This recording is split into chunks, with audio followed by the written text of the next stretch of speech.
Feliz Tu Bishvat, que é Tu Bishvat, a festa em que nós, judeus, celebramos a contagem dos anos das árvores. Vou compartilhar um ensinamento de Tu Bishvat que tive com a comunidade Israel Shai, dividido em partes, porque há partes que são pessoais da nossa comunidade.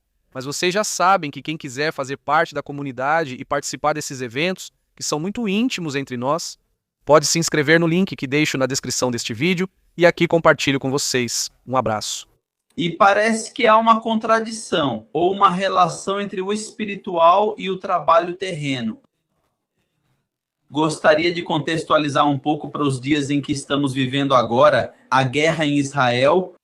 Existe algum aspecto especial neste ano entre a guerra que estamos vivendo e esta festa especial da natureza e das árvores? Sim. Está escrito na Torá, em Deuteronômio 20, 19, que existe uma lei de que não se deve destruir árvores frutíferas em tempos de guerra. Ou seja, se a lei diz a Israel que, ao sitiar uma cidade inimiga em guerra e houver árvores frutíferas, você não pode destruí-las. E isso é uma revolução em nível estratégico, porque alguém poderia pensar: bom, se eu quero sitiar meu inimigo, o que preciso fazer é justamente isso. Mas não. Aqui vem a Torá e diz que não pode. O que Adão faz? Adão come de um fruto. Sim, ele come da árvore. Então, tudo isso que estamos fazendo não é muito estranho, porque nós também comeríamos frutas se o que fez o homem cair foi comer uma fruta. Será que estamos repetindo o erro de Adão? Deveríamos nos afastar da fruta. Claro. Devemos nos afastar do mundo e sermos mais espirituais, ao contrário do que Adão fez. Porque se Adão esse foi o erro, então não. Qualquer um que tenha lido a Torá em detalhes vai entender que justamente o que foi dito a Adão foi: de toda árvore do jardim coma. Depois lhe falaram sobre a árvore da vida e do conhecimento. Ou seja, primeiro o ser humano precisa entender que o mundo está à sua disposição. Esse é um tema muito comentado, inclusive no Midrash e em assuntos cabalísticos. É que por que Adão foi criado no último dia da criação? Porque o mundo foi criado para Adão. Ou seja, esse é o primeiro ponto a se levar em consideração.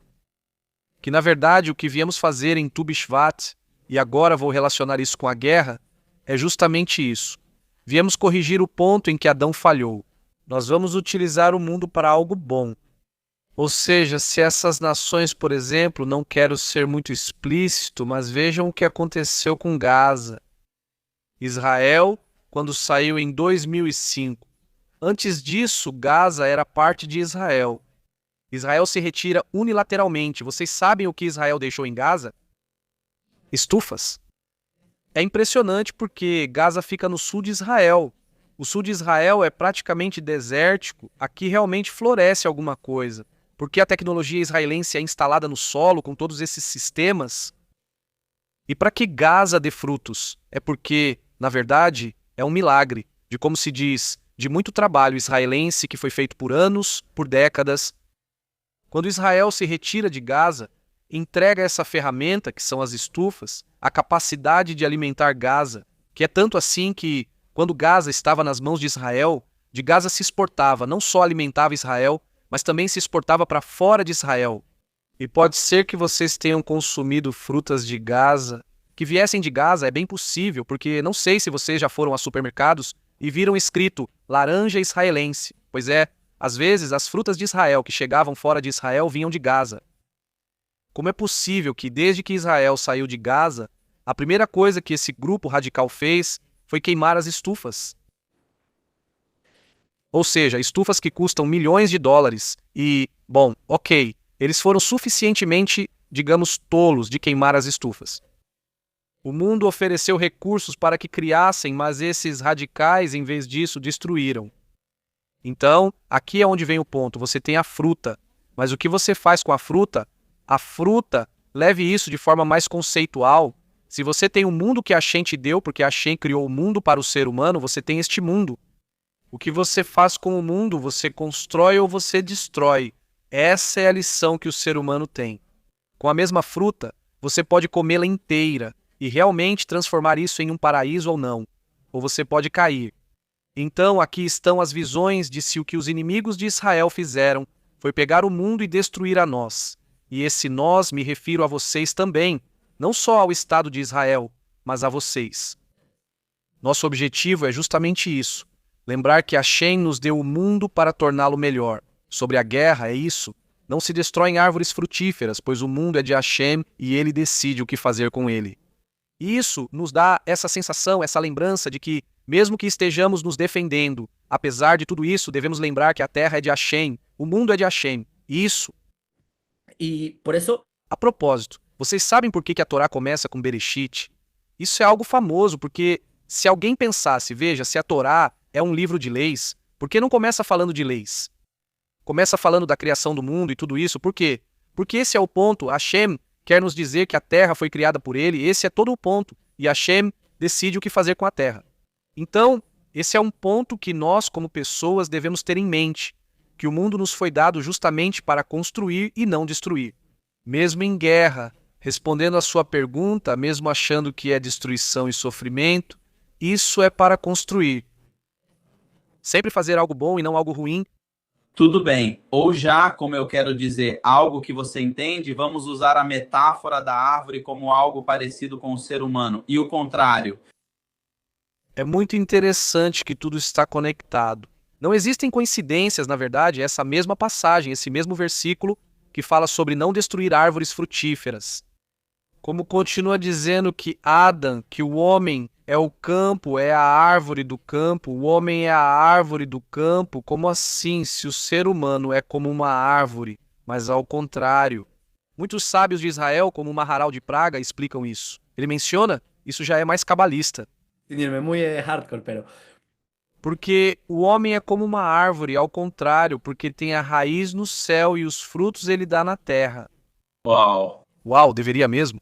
Acontece que É outro respeito. Mais uma vez, ou não, de novo, a metáfora é celebrada de novo, por favor, de novo. está escrito na Torá, Deuteronômio 2,19, que o homem é que Adão Webs, até que o homem é a árvore do campo. Mas nossos sábios nos ensinam que é como uma árvore, mas ao contrário, porque a raiz está no céu e dá frutos na terra, ou seja, para baixo. E qualquer um que tem alguma noção de Cabala sabe que, na verdade, a Cabala se expressa basicamente pelo que ela é.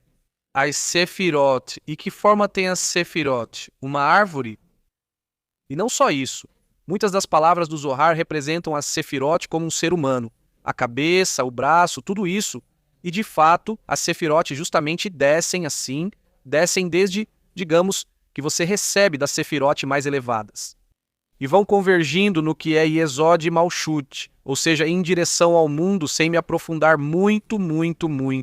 Mas é justamente isso que você dizia sobre Rav Mijael, de entender o que é, que pensem, até onde pode chegar o agradecimento a Hashem.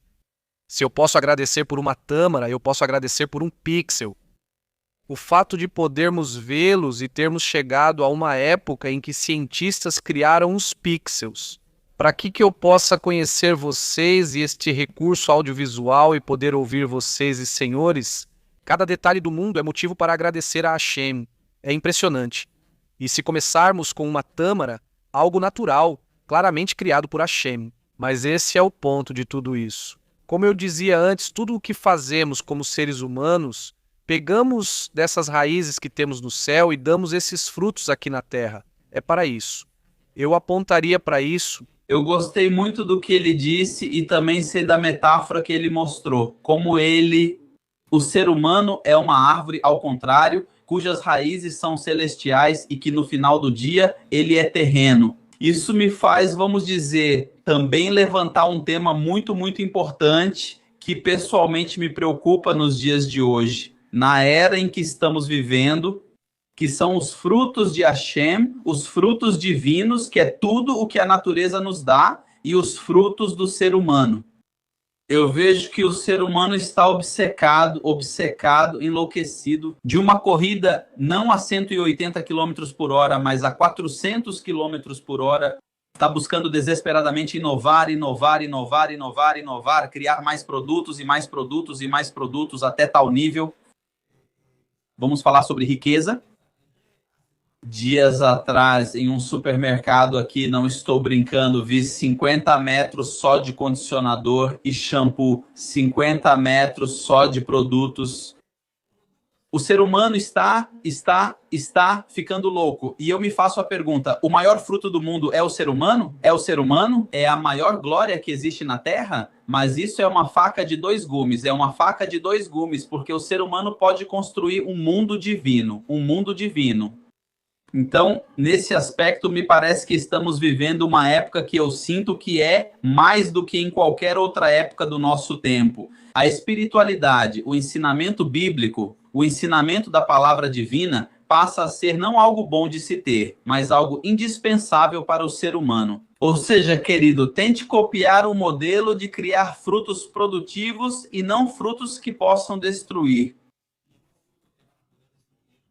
E eu gostaria de ouvir a sua visão. Como dar um conselho a todos os queridos membros e também à humanidade? Como conseguir buscar sua própria força como uma árvore e conseguir criar frutos bons e saudáveis e não contaminados?